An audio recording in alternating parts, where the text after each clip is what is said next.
Hello again, guys. Short video for you today. Just thought I'd do one more before I leave town for a few days. Got a very interesting email this morning from Redbox and Verizon. Now, if you haven't heard already, Redbox and Verizon have teamed up to create this new internet-based video streaming service they're calling Redbox Instant. Redbox, again, if you're not familiar with it, they have boxes outside of lots and lots of different places with DVDs in them. I've been a huge fan of Redbox ever since they became available because essentially you walk up to the box, you give it $1, $1.25 or something, and you get a DVD for one night. For most people, that's perfectly fine. However, people like me, internet streaming is the way to go. So when I heard about this service coming, I immediately signed up for their beta list, and lo and behold, today I got the email. Now, I don't know if it's coincidental, but last night I actually tweeted at them and said, what sort of technologies are you using? What do you require to actually access the content? Things like that. And I never heard anything back from them, but like I said, today I got my beta invite. So of course, very excited, went ahead and signed up and went for the free trial and everything. They gave me a 1-month free trial with unlimited online video streaming and 4 DVDs to get at the booths. So I can actually take my credit card that I signed up with, go to one of the booths and get a free DVD 4 times over the next month. That's a big plus in my opinion, especially considering it's an $8 a month service.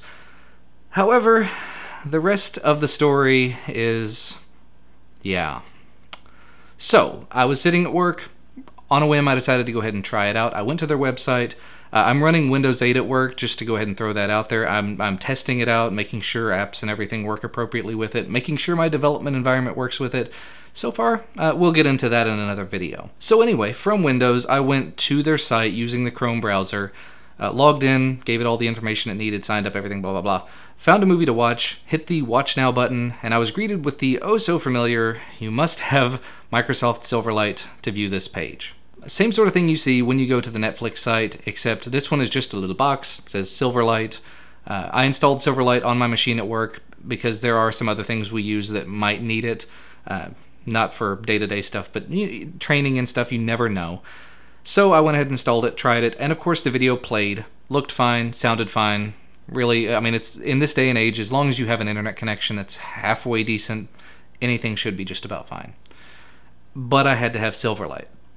So I went to my Linux machine, I did the same sort of thing, went to their site, logged in, can't get to it.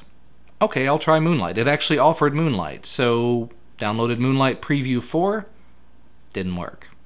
Tried different browsers, tried Chrome and Firefox, didn't work.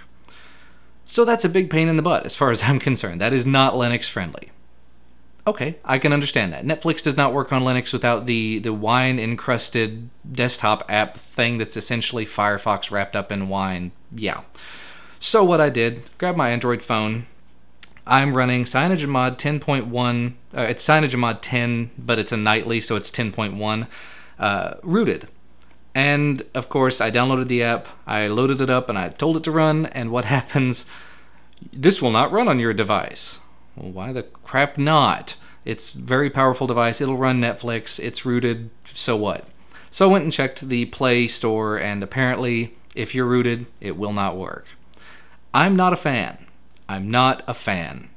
Needless to say, I did come home and I tried it out on my Nexus 7. Works beautifully. The video quality is great. The audio quality is great. But the fact that they're going so far out of their way to protect their content in terms of pushing away Linux users, that I halfway understand. The DRM required, blah, blah, blah, Silverlight. Amazon does just fine with Flash, and other sites do just fine with HTML5. YouTube does just fine with both. So that's a big bundle of hooey as far as I'm concerned. But anyway, as far as the not accepting root users, that definitely grates on me. I will say, and this did ruffle some feathers earlier, using the Super User app, I was able to do a temp unroot, and I was able to get the application running on my device and able to load videos on it. I undid the temp unroot, and the app still works. So it's really sort of a shoddy attempt to keep you from running it. But at the same time, I really feel like this is something they should be avoiding. This is something they should be fixing. Now, before I am too harsh on them, and I am going to be pretty harsh about this, this is still in the beta phase. This is still very, very early on. I'm not like the first thing into the app or anything, but this is a very, very early copy.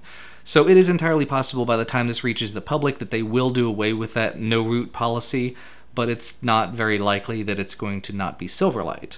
So you're not going to be able to get to it on Linux. Mac, I think, will be able to get to it. iPhone, iPad, whatever. Roku, the device that I use to stream stuff here at home, probably not going to be able to get to it. So it's limited, and it's awkward.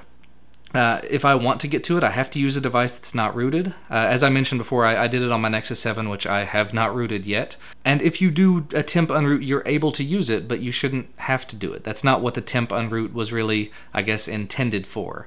And realistically, the one thing that needs to come out of this is someone needs to talk to Redbox and Redbox Instant and Verizon and say, look, it's perfectly fine to develop this for whatever platforms you want, but singling out people who are developers and people who are hackers for the purpose of, you're not allowed to have a rooted device to do this because there's a possibility you could steal our content. Really? I could, with all likelihood, hook my Nexus 7 up to my TV or to my capture card with my HDMI out cable, no root necessary, and I could, with all intents and purposes, capture everything that comes out of it. I haven't tested this to see if it works or not, but that does not require root, just to have HDMI out. All it requires is just having HDMI out. So what does the DRM sort of thing against root users protect you against? I don't know. I think Netflix had some sort of a similar stumbling block in the beginning. I know the big issue with Netflix was they were only releasing it to certain devices. In this case, they're releasing it to all devices for Redbox, but they're only releasing it to a small subset of users, and they're not making it work for rooted users. So as far as I'm concerned with the service, 2 thumbs down. Okay, we'll say 1.5 thumbs down. The quality of the videos, once you actually get in there, are good. The quality of the actual content, you're looking at Netflix minus. You know, you're a little bit under the quality of Netflix in that there's not a huge selection available.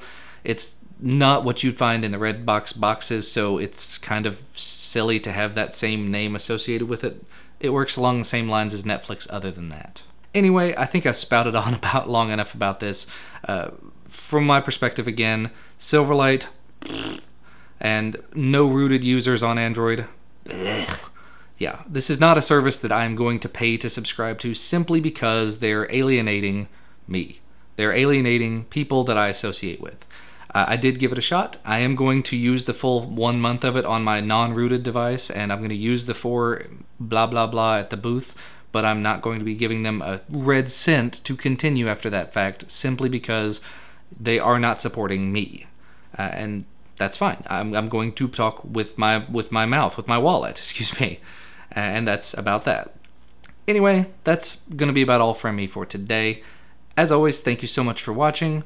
Let me know your comments and opinions on this in the comment section down below. Send a tweet at Redbox Instant and let them know what you think about them not supporting Linux and not supporting rooted Android devices. Anyway, like I said, that's all from me for today. Thanks for watching. I'll see you next time.